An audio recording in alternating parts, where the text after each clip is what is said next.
بسم اللہ الرحمن الرحیم۔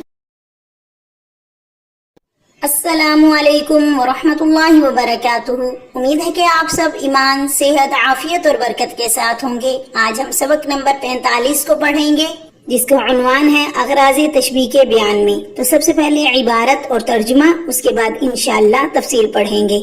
المبحث الثالث في أغراض التشبيه. الغرض من التشبيه إما بيان إمكان المشبه نحو فإن تفك الأنام وأنت منهم فإن المسك بعض دم الغزال فإنه لما ادعى أن الممدوح مبائن لأصله بخصائص جعلته حقيقة منفردة احتج على إمكان دعواه بتشبيهه بالمسك الذي أصله دم الغزال وإما بيان حاله كما في قوله كأنك شمس والملوك كواكب إذا طلعت لم يبدو منهن كوكب وإما بيان مقدار حاله نحو فيها 42 هلوبة سودا كخافية الغراب الأسهم شبه النوق السود بخافية الغراب بيانا لمقدار سوادها وإما تقرير حاله نحو إن القلوب إذا تنافر ضدها مثل الزجاجة كسرها لا يجبر شبه تنافر القلوب بكسر الزجاجة تثبيتا لتعذر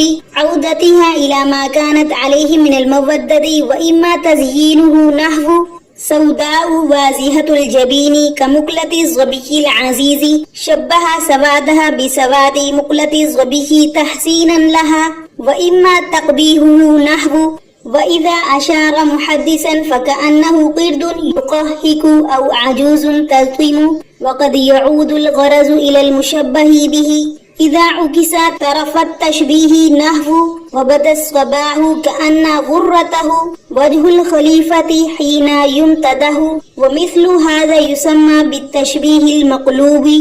ترجمہ دیکھیے۔ تیسری بحث تشبیہ کے مقاصد کے بیان میں۔ تشبیہ سے غرض یا تو مشبہ کے امکان کا بیان ہوتا ہے، جیسے اگر آپ ساری مخلوق پر فائق ہوں حالانکہ آپ انہی کی جنس سے ہو، کیونکہ مشک بھی تو ہرن کا کچھ خون ہی تو ہے۔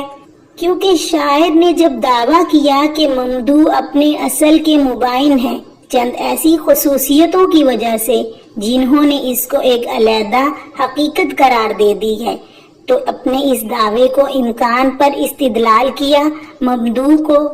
مشک سے تشبیہ دے کر، جس کی اصل ہرن کا خون ہے۔ اور یا تو مشبہ کے حال کا بیان کرنا مقصود ہوتا ہے، جیسے گویا آپ آفتاب ہیں اور دوسرے بادشاہ ستارے ہیں، جب سورج نکلتا ہے تو ان میں سے کوئی ستارہ ظاہر نہیں ہوتا ہے۔ اور یا تو مشبہ کے حال کی مقدار کا بیان کرنا مقصود ہوتا ہے، جیسے اس میں 42 دودھ دینے والی ایسی کالی کالی اونٹنیاں ہیں جیسے کالے کلوٹے کوے کے پر۔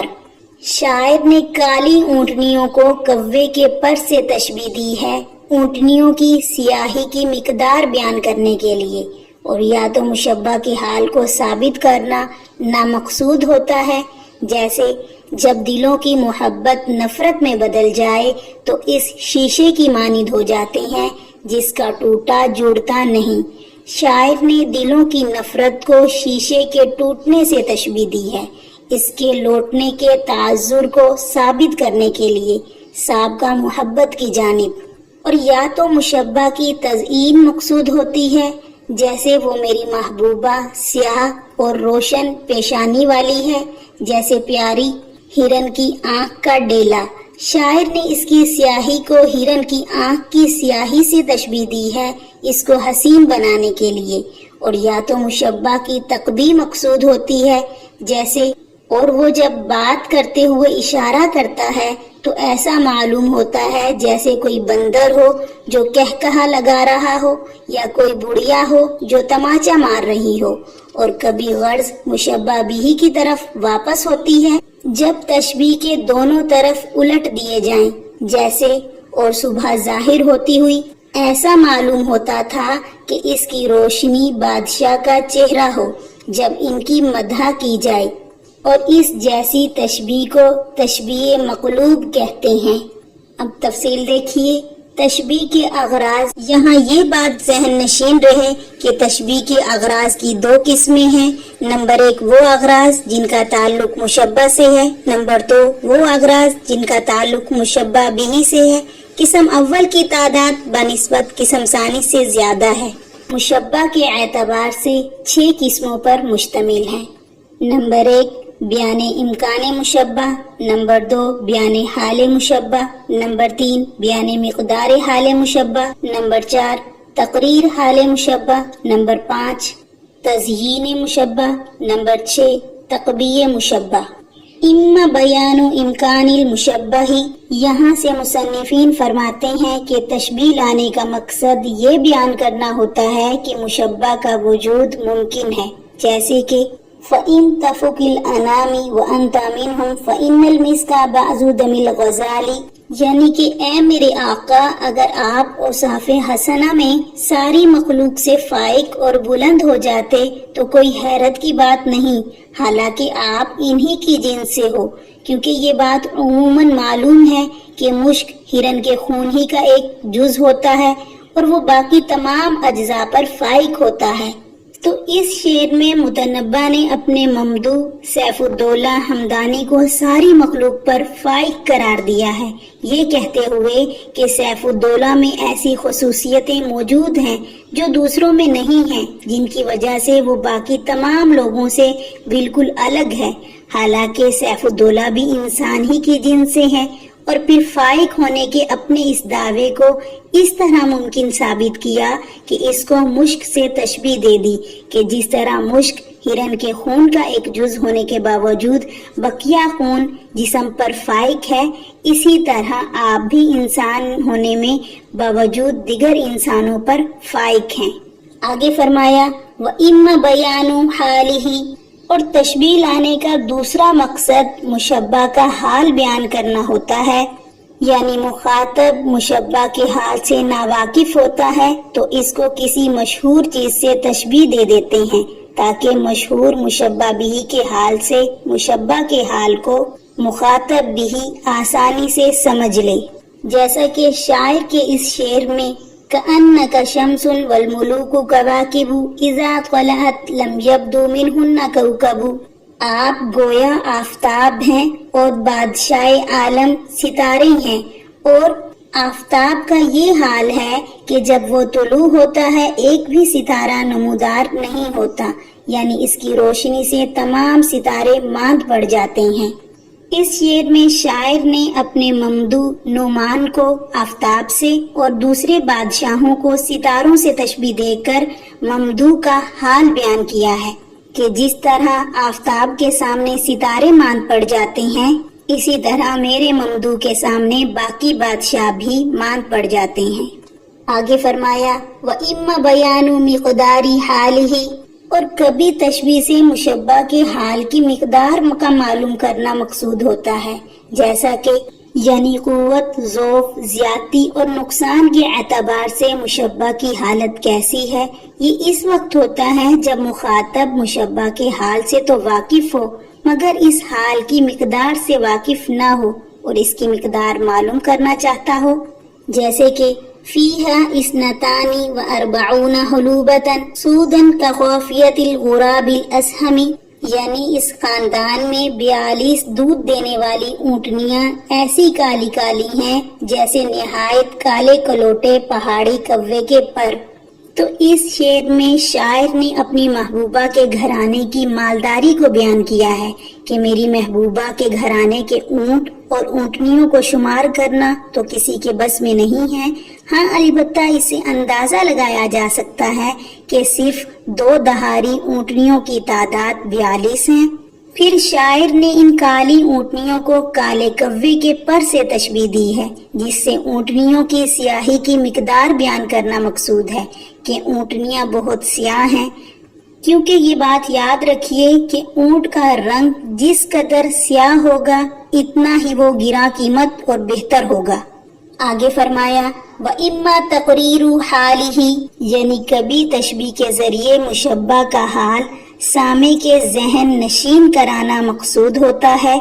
یعنی مشبہ کے حال کو دوسری صورت میں ظاہر کر کے اس طرح بیان کرنا کہ مخاطب کے ذہن میں راسخ ہو جائے، جیسے کہ ان القلوب اذا تنافر ودها مثل الزجاجة کسرها لا یجبر، بے شک لوگوں کے دل جب ان کے دوستانہ تعلقات سے اکھڑ جاتے ہیں شیشے کی مانند نازک ہیں، جس طرح شیشے کی ٹوٹن جوڑی نہیں جاتی اسی طرح ٹوٹے دل بھی ایک ساتھ ملائے نہیں جاتے۔ تو اس شعر میں دیکھیے شاعر نے دل کی نفرت کو شیشے کے ٹوٹنے سے تشبیہ دی ہے تاکہ مشبہ کا حال خوب ذہن میں جم جائے کہ جس طرح شیشے کا ٹوٹا ہوا جوڑا نہیں جا سکتا، اسی طرح سے ٹوٹے ہوئے دل بھی آپس میں نہیں ملائے جا سکتے، گویا دونوں چیزیں محال ہیں۔ آگے فرمایا وَإِمَّا تَزِينُهُ، یعنی تشبیہ کا پانچواں مقصد یہ ہوتا ہے کہ مشبہ کو مزین اور خوبصورت بنا کر پیش کیا جائے تاکہ اس کی طرف لوگوں کی رغبت اور میلان ہو، جیسے کہ سوداء واضحۃ الجبین کمقلۃ الظبی العزیز، یعنی میری معشوقہ سیاہ آنکھ اور روشن پیشانی والی ہے، اس کی آنکھ ہرن کی آنکھ کی طرح پیاری ہے۔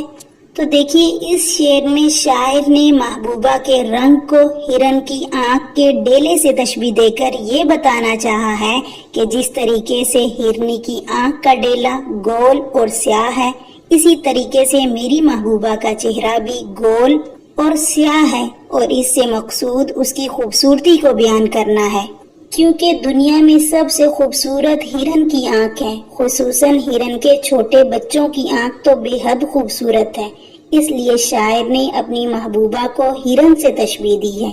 آگے فرمایا وَإِمَّا تَقْبِيحُهُ، اور کبھی تشبیہ کا مقصد مشبہ کو بدصورت بنا کر پیش کرنا ہوتا ہے تاکہ لوگ اس سے نفرت کریں، جیسے کہ شاعر کے اس شعر میں وَإِذَا أَشَارَ مُحَدِّثًا فَكَأَنَّهُ قِرْدٌ يُقَهْقِهُ أَوْ عَجُوزٌ تَلْطِمُ، اور وہ شخص جب گفتگو کرتے ہوئے اشارہ کرتا ہے ہکلانے کے باعث تو وہ ایسا دکھائی دیتا ہے جیسا کوئی بندر ہے جو بہت زور سے ہنس رہا ہے، یا کوئی بڑھیا عورت ہے جو اپنے ہاتھوں سے اپنے رخساروں پر تماچا مار رہی ہے۔ دیکھیے اس شعر میں شاعر نے جس کی برائی بیان کی ہے اس کو ایک خاص بندر سے جو کہکہا لگا رہا ہو اور اس بڑھیا سے تشبیہ دی ہے جو تماچا مار رہی ہو، اور مقصد یہ بتانا ہے کہ وہ نہایت ہی بدصورت انسان ہے، جب وہ بات کرتا ہے تو منظر انتہائی بدصورت ہو جاتا ہے۔ اس کی وجہ یہ تھی کہ شاعر جس شخص یعنی اسحاق بن ابراہیم کی برائی بیان کر رہا ہے اس کی زبان میں لکنت تھی، اور لکنت والے آدمی کو بولنے میں پریشانی ہوتی ہے جو اس کے ہاتھ اور آنکھ وغیرہ سے ظاہر ہوتی ہے۔ آگے فرمایا وَقَدْ يَعُودُ الْغَرَضُ، یہاں سے مصنفین فرماتے ہیں کہ تشبیہ کی ایک صورت یہ ہے کہ طرفین تشبیہ کو الٹ دیا جائے، یعنی مشبہ کو مشبہ بہی اور مشبہ بہی کو مشبہ بنا دیا جائے۔ اس جیسی تشبیہ کو تشبیہ مقلوب اور تشبیہ معکوس بھی کہتے ہیں، جیسے کہ وَبَدَ الصَّبَاحُ كَأَنَّ غُرَّتَهُ وَجْهُ الْخَلِيفَةِ حِينَ يُمْتَدَحُ۔ تو یہ شعر محمد بن وہیب حمیری کا ہے جو اس نے خلیفہ مامون الرشید کی مدح یعنی تعریف میں کہا ہے۔ شاعر نے وجہ الخلیفہ کو جو حقیقت میں مشبہ تھا مشبہ بھی بنا دیا، اور غرہ جو مشبہ بھی تھا اس کو مشبہ بنا دیا، اور اسی کا نام تشبیہ مقلوب ہے، یعنی خلیفہ کے چہرے کو صبح کی روشنی سے تشبیہ دینا چاہیے، مگر شاعر نے صبح کی روشنی کو خلیفہ کے چہرے سے تشبیہ دی ہے۔ یہ وہ آخری غرض ہے جس کا تعلق مشبہ بھی سے ہے، بقیہ تمام اغراض کا تعلق مشبہ سے ہے۔ اب ہاسے تشبیہ سے متعلق کچھ سوالات ہیں، وہ نوٹ فرما لیجئے۔ سوال نمبر 1، علم البیان کی تعریف کریں اور اس میں کس کے متعلق بحث کی جاتی ہے وضاحت کیجیے۔ سوال نمبر 2، ارکان تشبیہ کتنے ہیں اور کون کون سے ہیں وضاحت کیجیے۔ سوال نمبر 3، طرفین کے اعتبار سے تشبیہ کی کتنی قسمیں ہیں مثالوں سے وضاحت کیجیے۔ سوال نمبر 4، وجہ شبہ کے اعتبار سے تشبیہ کی کتنی قسمیں ہیں وضاحت کیجیے۔ سوال نمبر 5، انتزاع اور عدم انتزاع کے اعتبار سے کتنی قسمیں ہیں وضاحت کریں۔ سوال نمبر 6، تشبیہ مفصل اور تشبیہ مجمل کسے کہتے ہیں؟ مثالوں سے وضاحت کیجیے۔ سوال نمبر 7، حروف تشبیہ کے اعتبار سے تشبیہ کی اقسام کی وضاحت کریں۔ سوال نمبر 8، تشبیہ کے اغراض مشبہ کے اعتبار سے کتنی اقسام پر مشتمل ہے؟ وضاحت کیجیے۔ جزاکم اللہ خیرہ۔